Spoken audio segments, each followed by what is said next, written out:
Bonjour à tous, nous voici rendus au moment le plus intéressant de l'année, qui est la révision de fin d'année. Cette année, pas de stress, il n'y a pas d'examen de juin actuellement inscrit, donc on va se préparer pour les années futures, pour votre travail, etc. On va aller chercher les connaissances les plus utiles pour vous autres. Pour essayer de rendre les choses un petit peu plus dynamiques, on va laisser un petit peu le cahier d'exercice de côté, puis on va travailler avec du matériel fourni par la maison d'édition de votre cahier d'exercice qui s'appelle Mazone CEC. Donc, avant d'aller voir le matériel, je vais partager mon écran pour que je puisse vous présenter les différents documents. Alors, premier document que je vous présente, c'est celui-là ici. Celui-là, il va s'appeler Révision juin CST 2020. C'est tout simplement la planification par semaine de ce qui devra être fait. Donc, vous avez le droit de prendre de l'avance, mais vous n'avez pas le droit de prendre de retard. Alors, par exemple, on commence la semaine prochaine, semaine du 4 mai. La première chose qu'on va faire, c'est une petite vidéo, une petite capsule pour GeoGebra. Comment fonctionne GeoGebra déjà? Comment on fait pour utiliser GeoGebra pour faire des graphiques pour l'optimisation? Donc, on se rappelle que ça sauve beaucoup de temps. Je ne vous demanderai pas de faire des graphiques à mitaine avec le crayon, la règle, etc. Vous n'aurez pas non plus à trouver les points de rencontre algébriquement. Le but, c'est d'être capable de comprendre l'ensemble d'un problème d'optimisation et non ces petits détails-là qu'on a déjà appris dans le passé.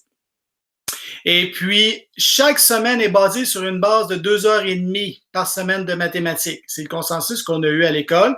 2h30 pendant 7 semaines. Donc, ça nous mène au 19 juin.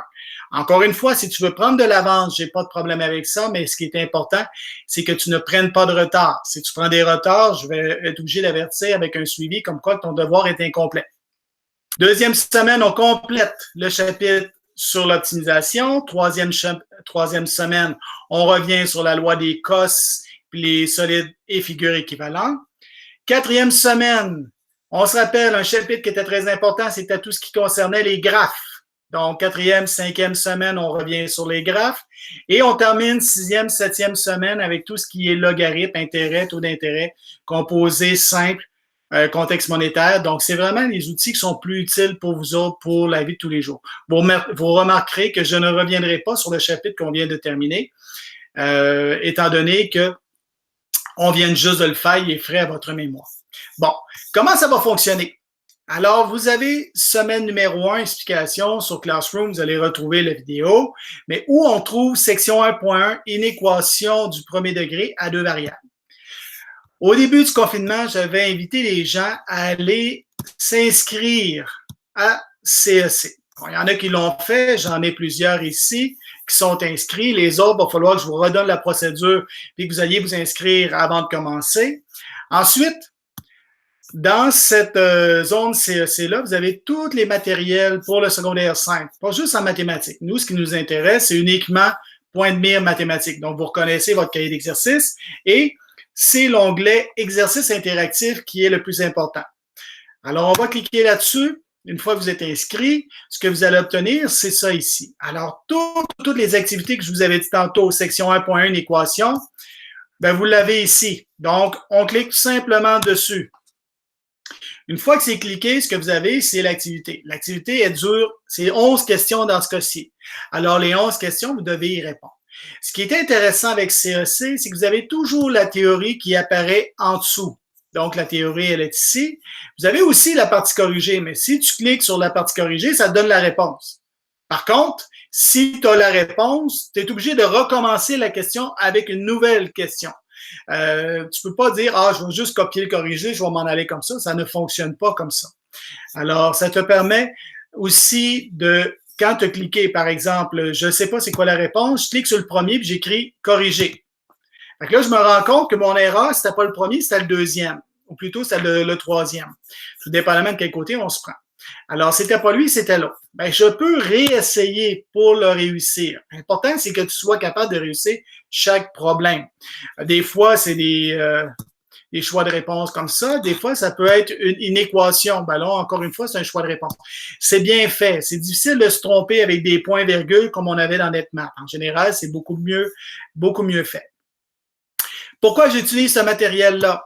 Bon, c'est plus interactif, c'est plus stimulant que toujours travailler dans un cahier d'exercice. Puis deuxièmement, c'est que ça me permet aussi d'aller voir votre progression. Alors, si je m'en viens ici, par exemple, je prends le groupe 500K, je suis dans CST ou dans SN, puis je m'en viens ici, puis je clique cet onglet-là. Mais ce qui est intéressant, c'est que ça va me permettre de voir ce que tu as fait comme travail. Bon, j'ai fait un test. J'ai été dans le chapitre 2 pour 504. De toute façon, ce qui est important de se rappeler, c'est qu'ici, vous allez avoir tout le nombre d'essais que vous avez réussi, le nombre d'essais que vous avez essayé. Ça va vous donner votre résultat, ça va vous donner votre moyenne qui tient compte du nombre d'essais. Puis à la fin, ça va donner un résultat pondéré. Par exemple, si tu réussis les 10 exercices en une fois, ben, tu vas avoir 100%. Si tu réussis les 10 exercices, mais il y en a un ou deux que tu as réussi en 2 ou 3 fois, ben, le résultat va descendre. Bon, le résultat final, il n'est pas tant important. Moi, ce que ça me donne, c'est un indicatif qui me dit si ça a été facile pour toi ou pas. Mais ça me dit surtout si tu l'as fait au complet ou pas. Donc, à chaque semaine, moi, je vais aller voir les exercices que je t'ai demandé, puis je vais vérifier si ça a été complété ou pas. Si ça n'a pas été complété, je vais envoyer un suivi de devoir incomplet ou un devoir non fait si ça n'a pas été complété du tout. À ce moment-là, on fera un suivi à la maison, j'appellerai pour savoir qu'est-ce qui se passe avec vous. Donc, c'est pour ça qu'on travaille avec CEC. Je reviens là-dessus, je ferme ça ici, j'arrête la présentation. Pour finir, je vous rappelle que les exercices vont être disponibles en tout temps. Okay? Donc, vous allez pouvoir commencer semaine 1 la semaine prochaine. Puis si la semaine prochaine, ça te tente de faire semaine 1, semaine 2, semaine 3, etc., ça ne me dérange pas. Tu gères ton temps. C'est prévu 2,5 heures par semaine pour chaque semaine planifiée. Mais si tu en fais un petit peu plus puis tu finis plus tôt ton année, j'ai pas de problème avec ça. L'important, c'est que tout soit fait, tout soit complet. Je suis toujours disponible sur Hangout.